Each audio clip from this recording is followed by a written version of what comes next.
नमस्कार विद्यार्थी मित्रों, आपको हमारा YouTube चैनल पर स्वागत है। आज हम बात करेंगे प्रश्नावली 3.5 का प्रश्न 1। प्रश्नावली शुरू करें इससे पहले थोड़ा आगे का याद कर लेते हैं। तो आगे की वीडियो में हमने क्या लिखा था? व्रज गुणन विधि। तो व्रज गुणन विधि में भी क्या लिखा था? तो व्रज गुणन विधि में उसका सूत्र लिखा था। तो सूत्र कैसे याद रखते थे हम?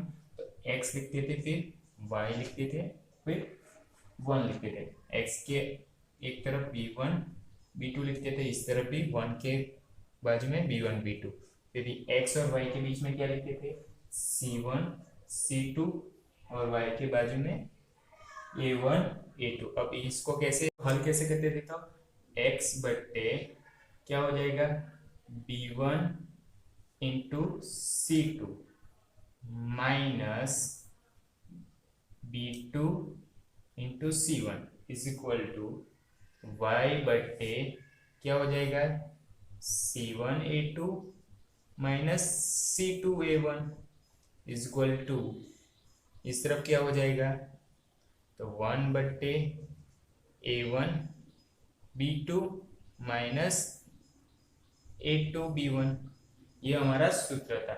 अब कैसे याद रखना वो भी हमने देख लिया। अब उसको हल करने पर अगर a1 बट्टे a2 not equal to b1 बट्टे b2 आता था तो क्या कहते थे हम? अद्वितीय हल प्राप्त होता था। कितना? अद्वितीय हल प्राप्त होते थे। फिर दूसरा क्या लिखा था? अगर a1 बट्टे a2 is equal to b1 बट्टे b2 is equal to c1 बट्टे c2 तो उसका क्या हल आता था? तो युग्म ऐसा हल आता था। तो युग्म के अपरिमित रूप से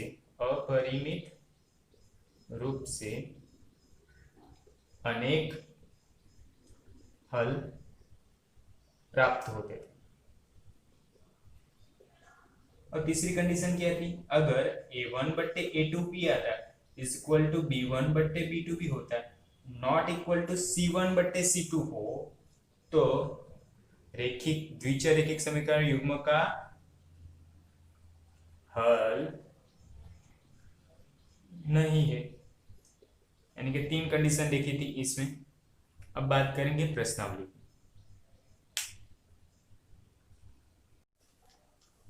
तो आगे बढ़ते हैं प्रश्नावली 3.1 का प्रश्न 1। निम्न रेखिक समीकरणों के युग्मों से एक अद्वितीय हल किसका कोई हल न हो या किसी के अपरिमित रूप से अनेक हल हो। अद्वितीय हल की स्थिति के उसे व्रज गुणन विधि से ज्ञात कीजिए। यानी कि हमने आगे 3 सूत्र देखे उसी प्रकार का है। अद्वितीय हल हो सकता है द्वितीय समीकरण का या कोई हल नहीं हो सकता या अपरिमित से अनेक हल मिलते हैं। तो हमें क्या करना है कि अद्वितीय हल मिले तो उसे व्रज गुणन विधि से हल करना है। तो पहले प्रश्न 1 का पहला x minus 3y minus 3 is equal to 0 और 3x minus 9y minus 2 is equal to 0। तो ये हमारा क्या हो जाएगा? a1, ये हो जाएगा a2, ये हो जाएगा b1, ये हो जाएगा b2 और ये c1 c2। फिर हमारा सूत्र है था तो a1 बट्टे a2 पहले से कर लेते हैं। तो a1 बट्टे a2 तो x के आगे गुणा किया है तो कुछ नहीं यानी कि 1 और यहाँ पे a2 में x के आगे का 3 यानी कि a1 बट्टे a2 आया 1/3। अब बात करें b1 बट्टे b2 की। तो b1 बट्टे b2 चेक करते हैं तो कितना है x के आगे? -3 बट्टे में y कितना है? -9। माइनस माइनस कैंसल 3 3 9 यानी कि 3 कटा यानी कि 1/3। अब बात करें c1 बट्टे c2। तो c1 कितना है? -3। c2 कितना है? -2। माइनस माइनस कैंसल यानी कि c1 बट्टे c2 कितना है? 3/2। यानी कि हम कह सकते हैं कि a1 बट्टे a2 is equal to b1 बट्टे b2 not equal to c1 बट्टे c2। अब ऐसा कंडीशन आए तो हम क्या कहते थे कि कोई हल मिलता नहीं, कोई हल प्राप्त नहीं होता। हमने आगे शुरुआत में ही देखा है।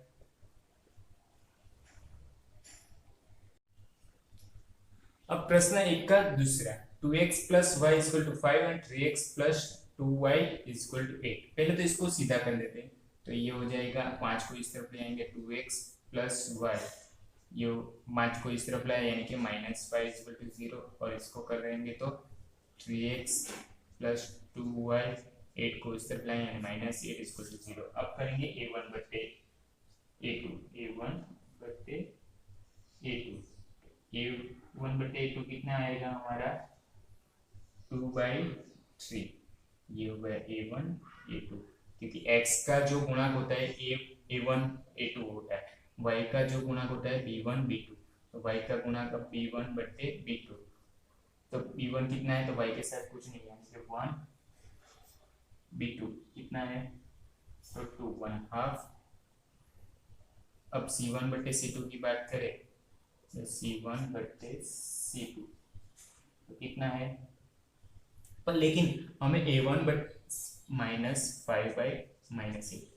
अब आगे जाने की जरूरत नहीं, जब a1 बट्टे a2 not equal to b1 बट्टे b2 जैसे हमने शुरुआत में ही लिखा था कि a1 बट्टे a2 not equal to b1 बट्टे b2 होता है, तो क्या होता था, अद्वितीय हल मिलता था, अद्वितीय हल प्राप्त होता है। अब अद्वितीय हल प्राप्त होता है, तो हमने प्रश्न में क्या पूछा था, जब भी अद्वितीय हल प्राप्त हो तो उसे व्रजगुणन की विधि से हल कीजिए, तो व्रजगुणन विधि से, तो हमने क्या लिखा, अद्वितीय हल प्राप्त होता है ये द्विचर की समीकरण को, तो अब उसको क्या कौन सी विधि से हल करना है, व्रजगुणन विधि से। तो व्रजगुणन विधि का सूत्र याद करेंगे तो हम क्या लिखते थे, सूत्र याद करने के लिए हमने एक रीत बनाई थी, x y और 1 लिख देते थे, और x के आगे लिखते थे b1 b2, उसी तरह y 1 के पीछे भी b1 b2 लिखते थे, फिर x और y के बीच में c1 c2 और y और 1 के बीच में a1 a2, यानी कि इसका, अब हम इसको द्विचर की समीकरण से सरखाएंगे, तो यहाँ पे हमारा b1 क्या हो जाएगा, x बट्टे b1, तो यहाँ पे b1 कौन सा है 2, और b2 कितना है, सॉरी b1 बट्टे b2 तो यहाँ y का गुणा 1 है, और यहाँ पे b2 कितना है 2, उसी तरह c1 c2 कितना है, तो c1 तो ये रहा हमारा c1 c2 5 8 और चिन्ह माइनस माइनस, उसी तरह y का लिखना है, अब y के आजू बाजू कितना है a1 a2, तो a1 a2 क्या है हमारा 2 3। अब बात करें 1 के, तो 1 के पास तो b1 b2 है यानी कि 1 2, अब x बट्टे इसका हल करते हैं तो 1 गुणा 8 माइनस 2 गुणा माइनस 5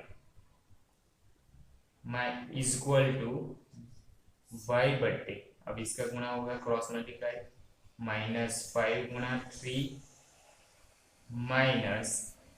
माइनस 8 गुणा 2 इज इक्वल टू 1 बट्टे, ये कितना हो जाएगा 2 इंटू 2 माइनस कितना हो जाएगा 3 इंटू 1। अब इसको हल करते हैं तो x बट्टे कितना हो जाएगा 8 1 जा 8, लेकिन यहाँ पे -8 है यानी कि -8 माइनस 5 2 10 -10 माइनस माइनस प्लस हो जाएगा। अब बात करें इस तरफ तो ये y बट्टे 5 तारीख 15 तो -15, क्योंकि आगे 5 के आगे माइनस है ना, 8 2 16 और 16 माइनस माइनस प्लस यानी कि +16 बराबर 1 बट्टे कितना हो जाएगा 2 2 4 और 3 1 जा 3, तो x बट्टे कितना हो जाएगा 10 और +10 और -8 यानी कि x बट्टे 2 प्लस और माइनस माइनस होगा, इज इक्वल टू y बट्टे कितना हो जाएगा तो -15 + 16 यानी कि 1 और बड़ी संख्या का चिन्ह प्लस। अब ये कितना हो जाएगा 1 बट्टे 4 - 3 यानी कि 1 बट्टे 1। अब क्या करना है, पहले इन दोनों को लेंगे फिर ये इन दोनों को लेंगे, यानी कि x/2 = 1/1। तो x बराबर कितना मिलेगा, क्रॉस मल्टीप्लाई, x बराबर 2, और इन दोनों को लेंगे तो y/1 = 1/1। तो क्रॉस मल्टीप्लाई होगा तो y = कितना मिलेगा, 1। तो x की कीमत 2 और y की कीमत 1 हमें मिली। प्रश्न 1 का तीसरा, अब इसको भी ध्यान से देखते हैं। तो ये हो जाएगा हमारा a1 a2 b1 b2 c1 c2। अब इसको थोड़ा आसान कर देते हैं, एक तरफ कर देते हैं। तो ये हो जाएगा 3x माइनस 5y, 20 को इस तरफ ले आते हैं बराबर की, यानी -20 = 0। अब इसको लिखेंगे तो 6x माइनस 10y, 40 को इस तरफ ले आते हैं तो -40 = 0। अब बात करें a1/a2। तो a1 क्या है हमारा, तो 3 और बट्टे a2 6, यानी कि इसको हल करेंगे तो 3 × 1 = 3 और 3 × 2 = 6, यानी कि 3 कट गया तो 1/2। अब बात करें b1/b2 की, तो b1 कितना हो जाएगा, -5/-10। तो माइनस माइनस कैंसिल, 5/10, 10 यानी कि 5 × 2 = 10, 5 × 2 5 कैंसिल, यानी कि 1/2।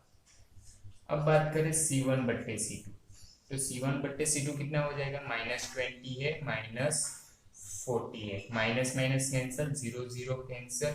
अब 2 2 4, यानी कि 2 कैंसिल, ऊपर 1 और नीचे बचा 2। तो यहाँ पे ध्यान से देखोगे a1/a2 = 1/2, c1/c2 भी 1/2 और b1/b2 भी। तो यानी कि हम लिख सकते हैं a1/a2 = b1/b2 = c1/c2। तो हमने क्या देखा था, ऐसा आता था तो कितने हल मिलते थे, अपरिमित रूप से अनेक हल प्राप्त होंगे।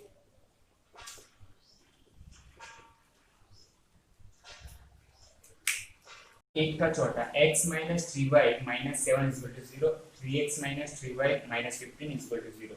तो ये हमारा हो गया a1 a2 x के गुणनखंड, b1 b2 y के गुणनखंड और c1 c2 अचर संख्या। अब बात करें a1/a2 की, तो a1/a2 कितना हो जाएगा, x का गुणनखंड 1/b।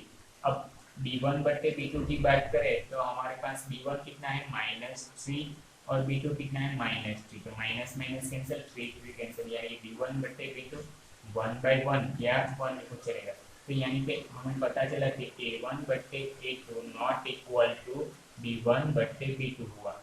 जब a1/b2 not equal to b1/b2 हो तो द्विचरैखिक समीकरण का हल अद्वितीय हल प्राप्त होता है। अद्वितीय हल प्राप्त होता है तो हमें क्या बोला गया था, ब्रज गुणनखंड की विधि से हल करना है। तो ब्रज गुणनखंड विधि की अब अद्वितीय हल प्राप्त हुआ, यानी कि ब्रज गुणनखंड विधि, ब्रज गुणनखंड विधि से हल प्राप्त है।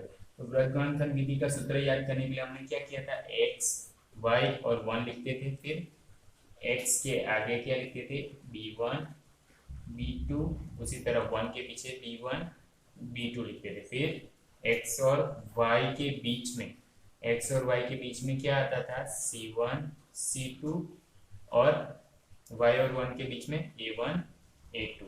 अब हमारा b1 b2 क्या है, तो x, b1 क्या है, तो x y का गुणनखंड, तो y का गुणनखंड कितना है, -3 और b2 में -3।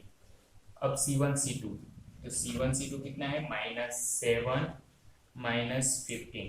अब y की बात करें तो y की a1 a2 कितना है, तो x का गुणनखंड, x के आगे कुछ नहीं यानी कि 1 होगा गुणा, और ये x के आगे 3 है यानी कि a2 = 3। अब 1 के आगे बाजू क्या है, तो b1 b2 यानी कि -3 -3।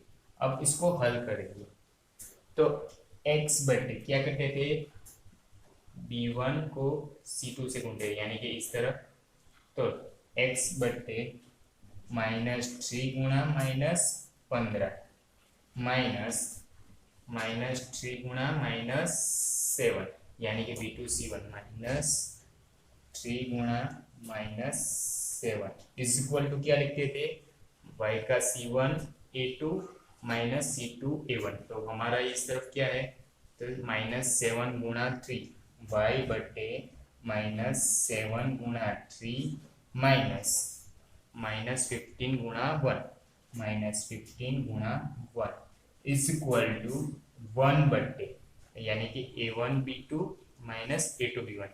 तो हमारा क्या है 1 गुणा -3 1 गुणा -3 माइनस 3 गुणा -3 3 गुणा -3।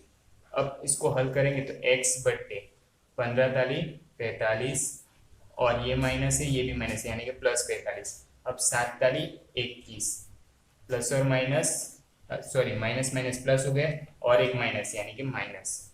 अब y बराबर सॉरी y बटे में तो अब 7 ताली 21 लेकिन कैसा -21 15 गुणा 1 15 और -15 को बाहर निकालेंगे तो माइनस माइनस प्लस यानी कि +15। अब इसकी बात करते हैं 3 गुणा 1 3 और -3 था यानी कि माइनस। अब -3 गुणा -3 सॉरी -3 गुणा +3 3 3 9 यानी कि -9।